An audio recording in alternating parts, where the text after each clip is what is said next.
Please, ये of है। Please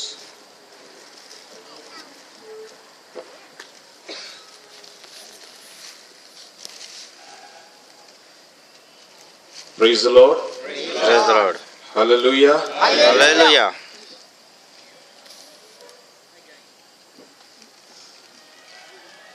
कितने हैं जो हिंदी नहीं समझ पाएंगे?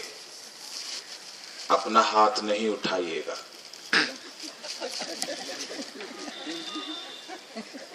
अपना हाथ नहीं उठाइएगा। नहीं समझने वाले, सब समझेगा। जो समझने वाले वो हाथ उठाए। जो हिंदी समझते हैं बहुत समझदार है यहाँ के लोग। जो हिंदी समझते हैं जरा सा हाथ उठाइए। Okay, very good. तो हिंदी में ही चलेगा? Yes. कोई एक भी है जिसको हिंदी में दिक्कत? Very good. ओके, हाँ हाँ हाँ, ठीक है। खुदावन परमेश्वर को मैं शुक्र करता हूं, उसने हमें इस अवसर दिए हैं कि आज हम इस आनंद महोत्सव, ये आनंद शब्द एक बहुत ही रहस्यपूर्ण शब्द है। अब हमारे पास चंद समय है जिसके अंदर हम उन तमाम बातों को देखने की और अध्ययन करने की प्रयास करेंगे। हमारा जो मूल वचन है, किसी एक जन पढ़ के हमारी सहायता करेंगे। दानियल नबी का किताब, उसका 12वीं अध्याय का 3रा वचन। कोई एक जन बुलंद आवाज से पढ़ें ताकि हमें एक सहायता मिले।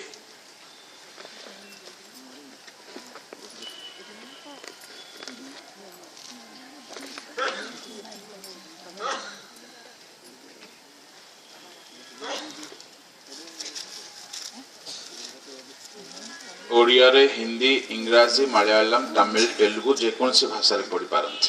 ताप सिखाने वालों की चमक आकाश मंडल की सी होगी, और जो बहुतों को धर्मी बनाते हैं वे सर्वदा तारों के समान प्रकाशमान रहेंगे। जो बहुतों को धर्मी बनाते हैं वे आसमान में तारों की नाई चमकेंगे। गौर फरमाइएगा, परमेश्वर की हजूरी में उसकी अनादर ना करें। सभी का मोबाइल वगैरह, आपका रिंगटोन बहुत अच्छा हो सकता है, पर मीटिंग के बाद सुना दीजिएगा, हम भी सुनेंगे। पर आपका रिंगटोन को अभी जरा सा साइलेंट रख लेना। और किसी का भी बहुत जरूरी काम है तो अभी ही उठ के जा सकते, मीटिंग का बीच में नहीं। हालेलुया। जो बहुतों को धर्म की ओर फिराते हैं, उनकी चमक आसमान में तारों की नाई होगी। कौन है वे जो बहुतों को धर्म की ओर फिरा कर लाते हैं और उनका चमक आसमान में, आकाश गंगा में तारे की नाई होगा। धर्मशास्त्र, पवित्र बाइबल हमें लगभग 7 तरह की तारे के बारे में कहता है। उन तमाम तारों के बारे में हम समझने की प्रयास करेंगे जैसा हमें खुदा की रूह ले चलता। सर्वप्रथम खुदा बाप ने इब्राहिम से कहा कि तेरे वंश आकाश की तारे के समान और समंदर के बालू के समान अनगिनत होंगे। ये केवल संख्या की तौर पर ही खुदा ने नहीं कहा, ये उन 2 तरह के संतान के स्वभाव का प्रगटीकरण था। खुदा ने कहा इब्राहिम से तेरे संतान आसमान की तारे के समान और दूसरा समंदर के बालों के समान होंगे। यानी इब्राहिम के वंशज दो तरह के स्वभावधारी होकर के धरती में फैलेंगे, फूलेंगे, फलवंत होंगे। पहला है आकाश के तारे के समान। अगर अक्षरिक तौर से देखा जाए, इब्राहिम का घराना दो भाग में बट गया।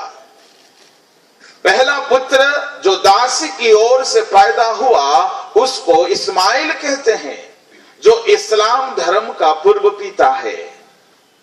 और उसके बारे में धर्म शास्त्र, पवित्र बाइबल भी हो या कुरान भी हो, इस बात को जिक्र करता है कि वो बनेले गधा सरीखा होगा। गांव की गधा तो थोड़ा सा अक्लमंद होता है, परंतु हर माँ बाप अपने बच्चों को गधा कहने से जिंदगी में एक बार तो बोले होंगे। परंतु इस्माइल के बारे में धर्मशास्त्र कहता है कि वो बनेले गधा होगा। अगर गांव की गधा इतना मूर्ख है तो बनेले गधा का क्या हाल होगा। अब इस्माइल से क्या उम्मीद किया जा सकता है। अब दो भाग में बट गए। इब्राहिम का परमेश्वर की ओर से यह आदेश रहा कि तू इस्माइल को और हजरा को अपने घर से निकाल दे, वो तेरे घर का संपत्ति का वारिस नहीं होगा। और खुदा के आदेश के मुताबिक इब्राहिम ने हजरा को और इस्माइल को उसके घर से प्रस्थान करवाया और उसको उसके आने वाले मिरास का अधिकारी होने का सौभाग्य नहीं मिला। और इस्माइल के वंशज मानो कि बालू के तरह फैलते चले गए। कितना भी उनके अंदर धार्मिक प्रवृत्तियों को सिखाने के आज विश्व भर की संस्थाएं, कलीसियाएं और हर एक धर्म गुरुओं ने प्रयास तो करते हैं, परंतु उनके अंदर में वो बनेली गधे की स्वभाव नहीं हट पा रहा है। खुदा ने जैसे कहा, मैं तेरे वंश को दो भाग में बट रहा हूं, एक आकाश गंगा की तारे सरीखे होंगे और दूसरा समंदर के बालू के सरीखे होंगे। आप बालू को कितना भी उठा करके कितना भी प्रार्थना दुआ कर लो, वो आसमान में टिका नहीं रहेगा। बालू का ये असलियत है, ये स्वभाव है। थोड़ी सी हवा चले तो डगमगाता, और कितना भी ऊपर उठाने की कोशिश करो, बालू कभी ऊपर रहने वाला जात का नहीं है। वो धरती में ही निचली जमीन पर जितना नीचा जगह मिलता है वहां पर वो उतर आता है। कलीसिया में भी इब्राहिम अगर विश्वासियों का पिता है, तो कलीसिया के अंदर में भी ये दो तरह के विश्वासी पाए जाते हैं। एक है बालू की तरह, उन्हें कितना भी आप प्रोत्साहन दो, कितना भी उनको आगे बढ़ाओ, कितना भी उनको एनकरेज करो, कितना भी उनके लिए आप सलाह दो, मशवरा दो, कितना भी उनके लिए आप काउंसिल करो, आप तू जेते माठी बो माठे fill in the blanks। आपनकर हस देखिले लागुछि कि आपण ही से काठटिए।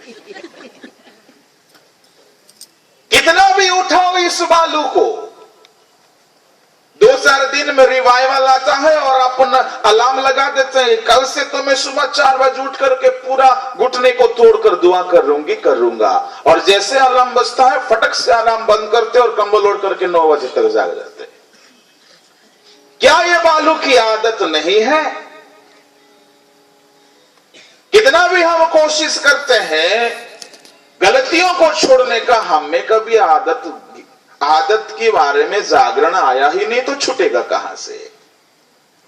कितने भी प्रयास किया जा रहा है, हर कलीसिया में अगुवे, कमेटी और नेता और मंत्री और पासवान और गुरु और शिक्षक, उपदेशक, प्रेरित को, नबियों को खुदा बाप ने इस कारण से ठहराया है कि वे कलीसिया को बालू की सरीखे से तब्दीलियत ला करके उनको रूहानी ऐसी आसमानी हालात में लेकर के आए कि वे खुदा की आमद के लिए तैयार हो जाए।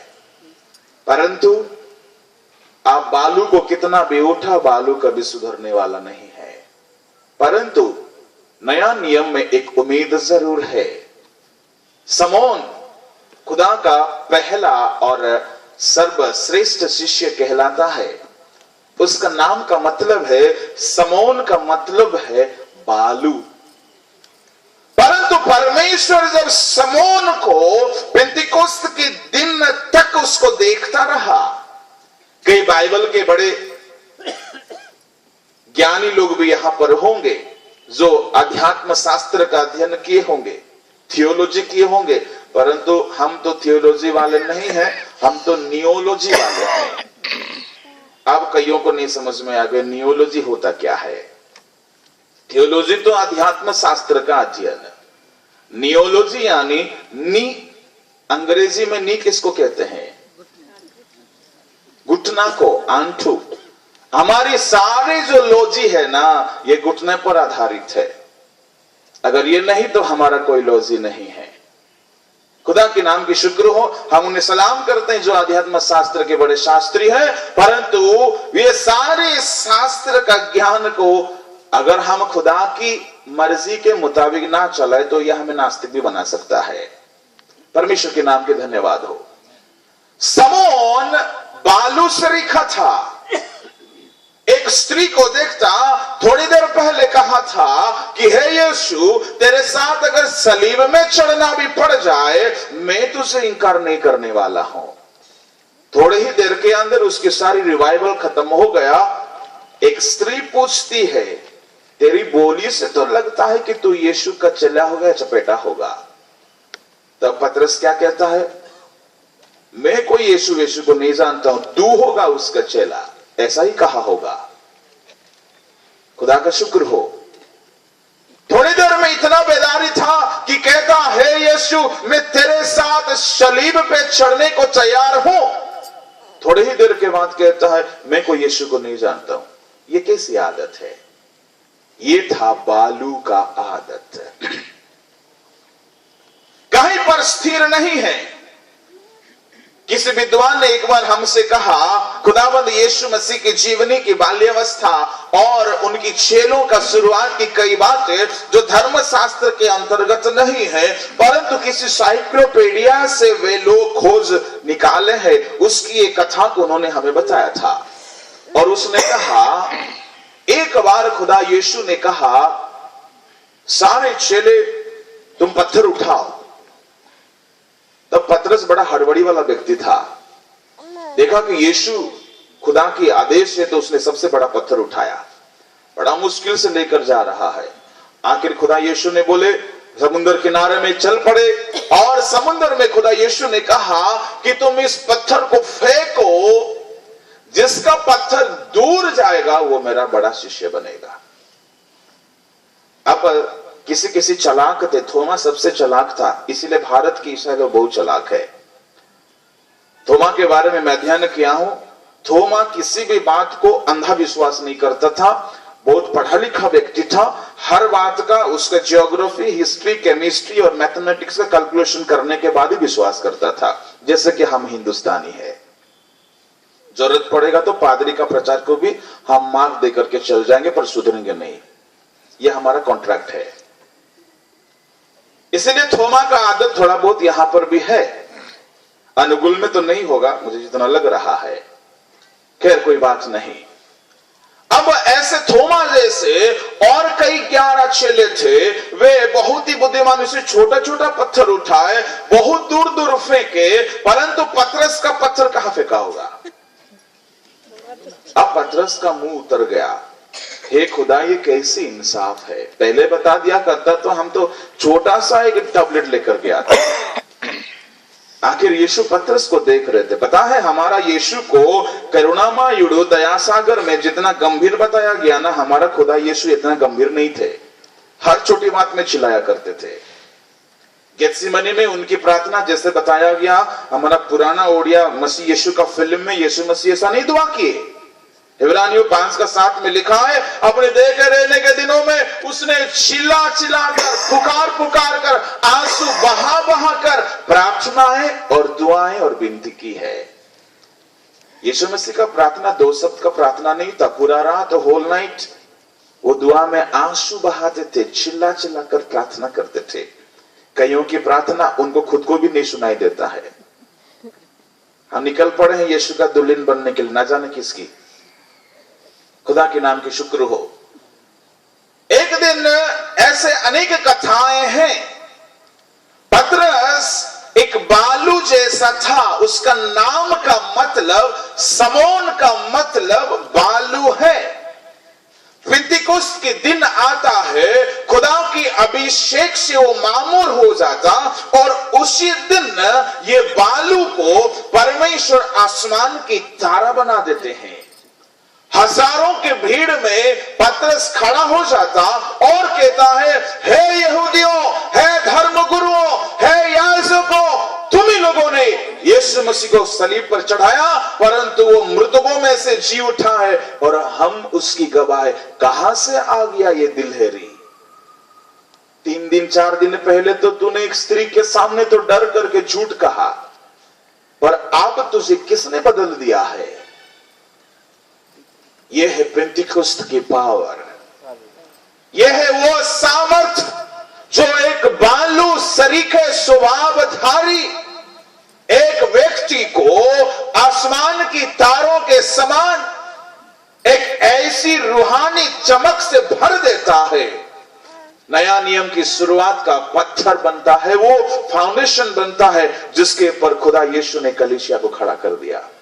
मेरे अजीजों, अगर आपको लगता होगा बालू सरीखे आपकी पवित्रताई है, आपका प्रार्थना जीवन है, आपका स्पिरिचुअल लाइफ है, आपका मिनिस्ट्री भी क्यों ना हो, आपको चाहिए वो पेंटिकुस्त की पावर। पेंटिकोस्टल कलीसिया की पावर नहीं बोल रहा हूं मैं, वो सामर्थ जो पेंटिकुस्त के दिन में खुदा ने भेजा था, वो सामर्थ। या आप जेल वाले हो, जेल वाले हो, सीएनआई हो, कसाई हो, या मेथोडिस्ट हो, या कोई भी मेडिस्ट हो, खुदा को उससे कोई परवाह नहीं है। आपको चाहिए वो परमेश्वर की रूहानी सामर्थ जिसके बगैर आप जिंदगी भर प्रयास कर लो, धर्म कर्म रीति नीति का पुजारी मत के मत बैठना, मारा गया गाड़ा गया जी उठा आने वाला है। ये तो बचपन से क्या मां का पेट से हम सुन के आ रहे थे। अब कलीसिया को उससे फायदा नहीं होगा। कलीसिया उससे यीशु के आगमन के लिए तैयार नहीं होगी। अगर खुदा के आगमन के लिए तैयार होना है, इंतजार करो, अपनी उस रीति रस्मों को आज ही त्याग दे और इंतजार करे उस रूहानी ताकत के लिए जिसको खुदा किसी संप्रदाय के भेदभाव के बगैर हर एक को देने की बड़ी लालायत है वो। और वही है समोन को पतरस करके बदल दिया।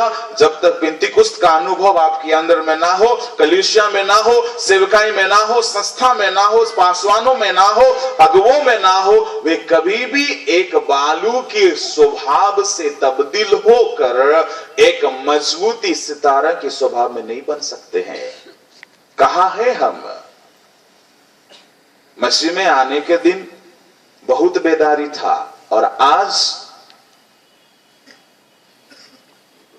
पैदा होने के समय अगर एक मां एक बच्चा को जन्म देता है और बच्चा का वजन 4 किलो था, मां को बहुत ही खुशी होगी। 10 साल के बाद भी अगर 4 किलो रहेगा तो कितना खुशी होगा। आज की कलीसिया की यह हालात है। 10 साल हो गए, कई पासवाने रोते रहते, इतना साल हो गया खुदा ने हमें नहीं तरक्की दी। अरे खुदा की दोष थोड़ी है। आपको चाहिए उस खुदा की उस रूहानी ताकत की। उसके पाए बगैर तुम यहूदिया में, शमरिया में, यरूशलेम में गवाह नहीं बन सकते। इसके लिए समय है नहीं, बहुत ही बिजी है। कहने के लिए तो बहुत बात है, परंतु हमारा जो शीर्षक है ना, इसी के इर्द गिर्द में मंडलाऊंगा, आगे पीछे नहीं बढ़ूंगा। Hallelujah, hallelujah, hallelujah, praise the Lord, hallelujah. बस जोरदार तालियां दीजिए खुदावंद यीशु को। अब थोड़ा सा भीतर जाएंगे। अगर समौन को परमेश्वर पतरस बना सकता है, धर्मशास्त्र के अंदर प्रभु ने 5 लोगों के नाम को बदल दिया। इब्राहिम को इब्राहिम कर दिया, सारा को साराय कर दिया, याकूब को इस्राएल कर दिया, समौन को पतरस कर दिया, साउल को पौलुस कर दिया। तो आपका बारी कब है? बपतिस्मा के कई लोगों ने ना अपना नाम को पीटर रखते हैं। पहले था दूसरा कुछ, 2 साल के बाद पी कर कट्टर है। अरे ऐसा अपने आप में मत बदलना। परमेश्वर इब्राहिम का जब नाम बदलता है तो उसे आशीर्वाद देता है। साराई का जब नाम बदलता है खुदा उसको बांझपन से मुक्ति दिलाता।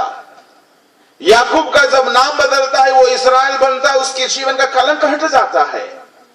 जब वो समौन को पतरस बनाता है उसकी सारी हिलने डोलने और अस्थिर और कमजोरी हालात बदलकर मजबूत बनता है।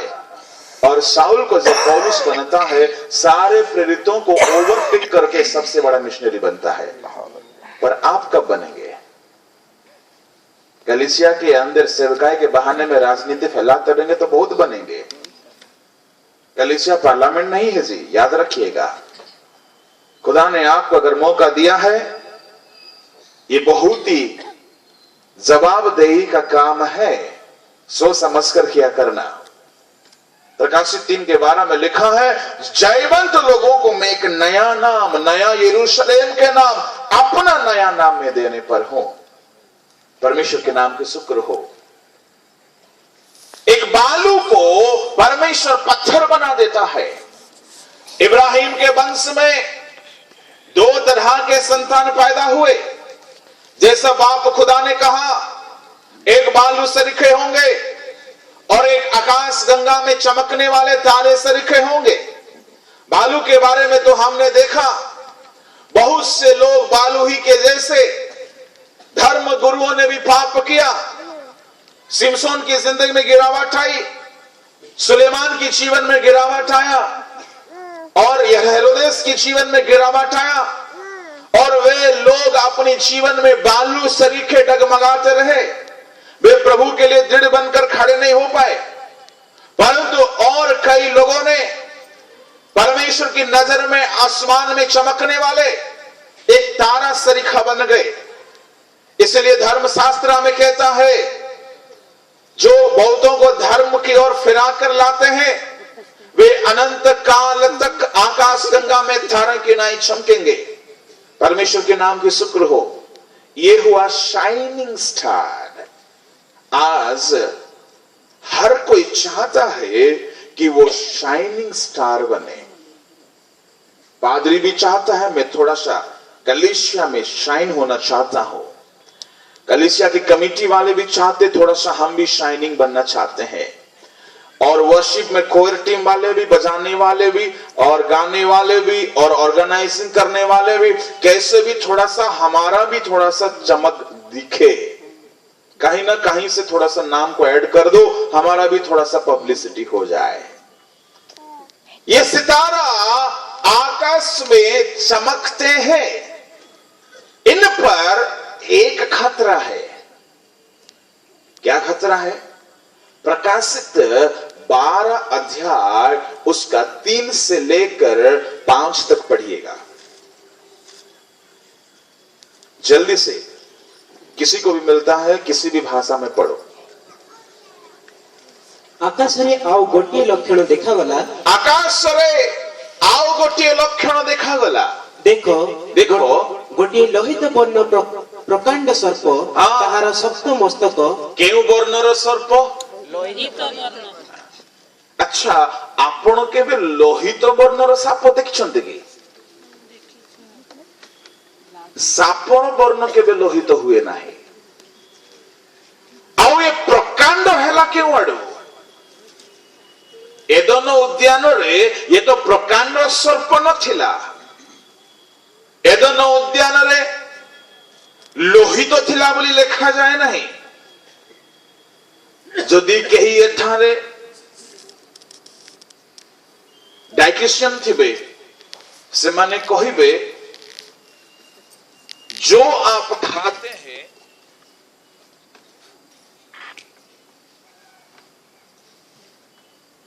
Praise Lord. Praise.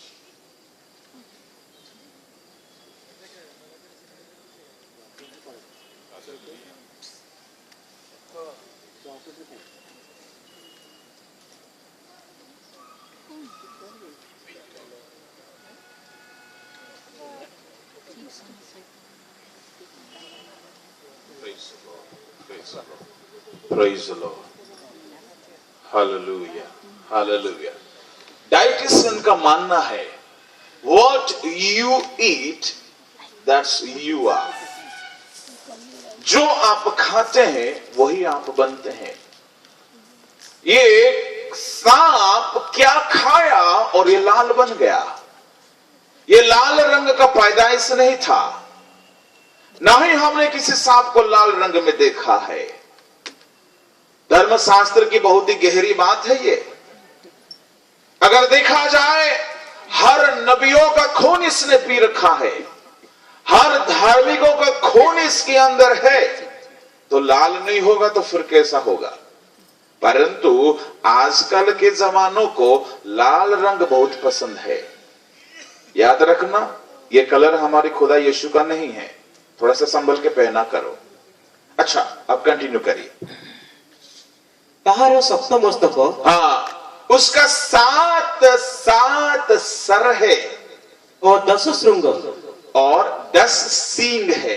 ପୁଣି ମସ୍ତକ ଗୁଡ଼ିକ ଉପରେ ସପ୍ତ ମୁକୁଟ हाँ ଶୁଣନ୍ତୁ ସାତଟି ମୁଣ୍ଡ 10ଟି ସିଂହ ପୁଣି ତାହି ଉପରେ କେତୋଟି ମୁକୁଟ 7ଟି ମୁକୁଟ ପିନ୍ଧିଛି.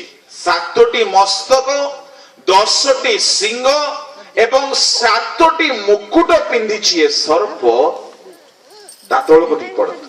ତାହାର ଲାଙ୍ଗୁଳ ଆକାଶର ତୃତୀୟାଂଶ ନକ୍ଷତ୍ରକୁ ଆକର୍ଷଣ କରି ପୃଥିବୀରେ ନିକ୍ଷେପ କଲା. କାହିଁକି? ଯଦି ତୁମର 7ଟି ମସ୍ତକ ଅଛି 10ଟି ସିଂହ ଅଛି ଆମେ କଥାରେ କହୁ ଓଡିଆରେ ଜାଣି ଘୋଡାର ସିଂହ କାହିଁକି ନାହିଁ? ବାକି ସବୁ ଅଛି ତାହାର. ଯଦି ସିଂହ ଆସିଗଲେ ସେ ସଂସାରକୁ ରଖନ୍ତା ନାହିଁ. କିନ୍ତୁ ଏ ସାପର 7ଟି ମୁଣ୍ଡରେ 10ଟି ସିଂହ ଅଛି. କିନ୍ତୁ କାମ କେଉଁଥିରେ କରୁଛି? ସାପର କଣ ସ୍ୱଭାବ କି ଲାଙ୍ଗୁଳରେ କାହାକୁ ଆଟାକ କରିବା? ଟିକେ ଧ୍ୟାନ ଦିଅନ୍ତୁ. ହାଲେଲୁୟା. କୋମାରେ ଯାଇନାହାନ୍ତି ତ? ସାପର କଣ ସ୍ୱଭାବ କି? ସାପ କେବେ ହେଁ ଲାଙ୍ଗୁଳରେ କାହାକୁ ଆକ୍ରମଣ କରେ? ଆରେ ତୁମର 7ଟି ମୁଣ୍ଡ 7ଟି ମସ୍ତକ ଥାଉ ଥାଉ 10ଟି ସିଂହ ଥାଉ ଥାଉ ତୁମେ ଲାଙ୍ଗୁଳ ହଲେଇକି ଆକାଶର ତାରା ଉପରେ ଆକ୍ରମଣ. ତାମାନେ ଆଦି ପୁସ୍ତକ 3 ଅଧ୍ୟାୟର 15ରେ ଯେଉଁ ପ୍ରତିଜ୍ଞା ପରମେଶ୍ୱର କହିଥିଲେ ନାରୀକୁ ସର୍ପକୁ ଆଦମକୁ ଠିଆ କରାଇ ପରମେଶ୍ୱର କହିଲେ ନାରୀଙ୍କୁ ତୁମ ଗର୍ଭରୁ ଏକ ଜଣ ଜାତ ହେବ. ସିଏ ସର୍ପର କୁହନ୍ତୁ ଆଉ ସର୍ପ ତାହାର ଗୋଇଠି କି. Very good. ସଣ୍ଡେ ସ୍କୁଲରେ ପାସ୍ ହଉଥିଲେ ବୋଧେ. ମସ୍ତକକୁ ଚୂର୍ଣ୍ଣ କରିବେ ଯେ ନାରୀର ବଂଶରେ ଜନ୍ମ ହେବେ. ତେବେ ଏ ପ୍ରତିଜ୍ଞାଟା କେବେ ସଫଳ ହେଲା? ଯୀଶୁ କ୍ରୁଶରେ ଚଢିଛନ୍ତି. ସୈନିକ ମାନେ ଭାବୁଥିଲେ ଆମେ ଧର୍ମଦ୍ରୋହୀକୁ କ୍ରୁଶରେ ମାରୁଛୁ.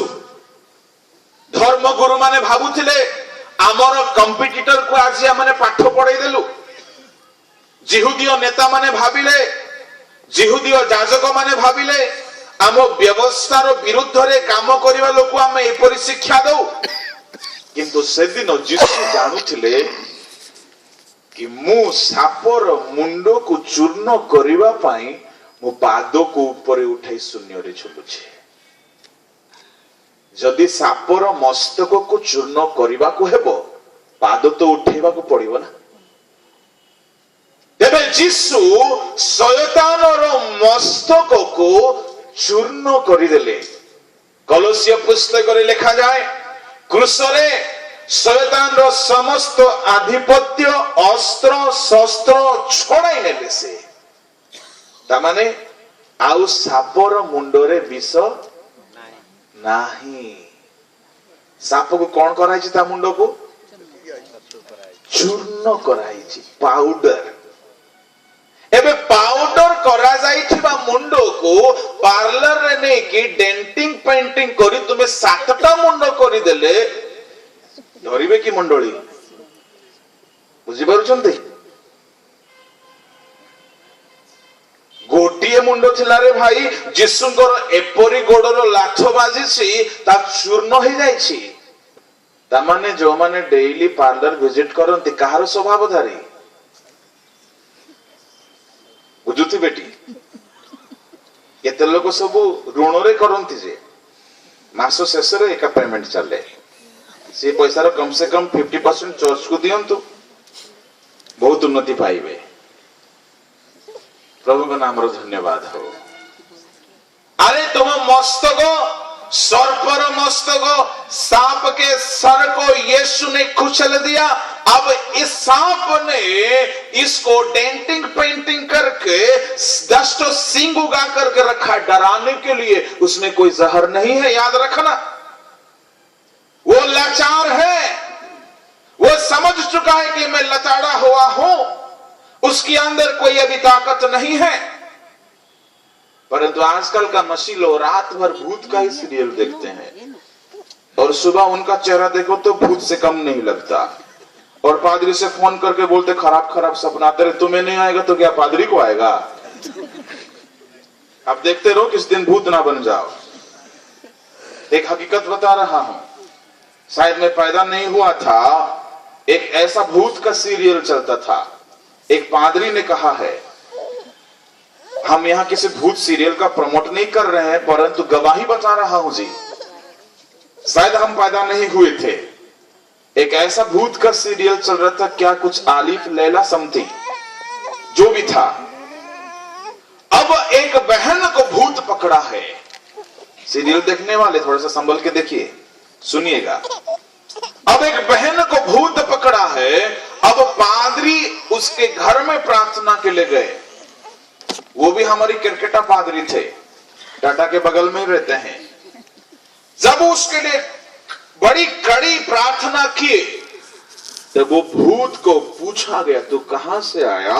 तो उस भूत ने क्या कहा पता है, ये तो रोज हमारी सीरियल देखती थी। अब हमें देखकर इतना रोती थी कि हम भी इमोशनल हो गए।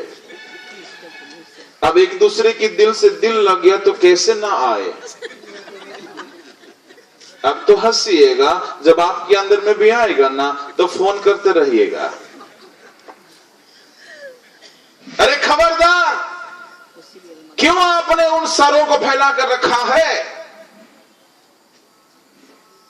आज देखो तो एक दिन था, शिक्षित और विद्वान लोग भूत प्रेत की बात को अंधविश्वास बोलते थे। आज वे लोग चैनलों के अंदर में ठूस ठूस के भर दिए हैं। एक समय था वो अकेला सांप था, आज 7 सर लेके घूम रहा है परंतु एको में जहर नहीं है।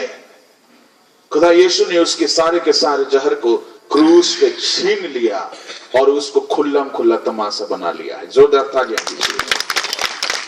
Hallelujah, hallelujah, hallelujah. 10 सिंह है, उसका हिस्टोरिकल कुछ भी हो, मैं एक प्रकाशन की बात कह रहा हूं। उसके ऐतिहासिक तथ्य के बारे में नहीं कह रहा, वो बहुत ही लंबा और गहरा बात है। परंतु ये सांप अपने पूंछ से क्या करता है, 7 सर है और 10 सिंह है, कोई काम का नहीं है, ये दिखाने के लिए, डराने के लिए है, परंतु अपना पूंछ हिलाकर आसमान में चमकने वाले सितारों को क्या करता है? हाँ, एक्सपीरियंस है क्या? आसमान में चमकने वाले सितारों को खींचता है, खाता नहीं, खींचने के बाद गिरा करके चला जाता है। कई लोग यहां पर है जिसको इसका अनुभव है, यानी मेरे कहने का मतलब है कुछ लोग हैं जो इस रास्ते में होके गुजरे हैं। देखो, अगर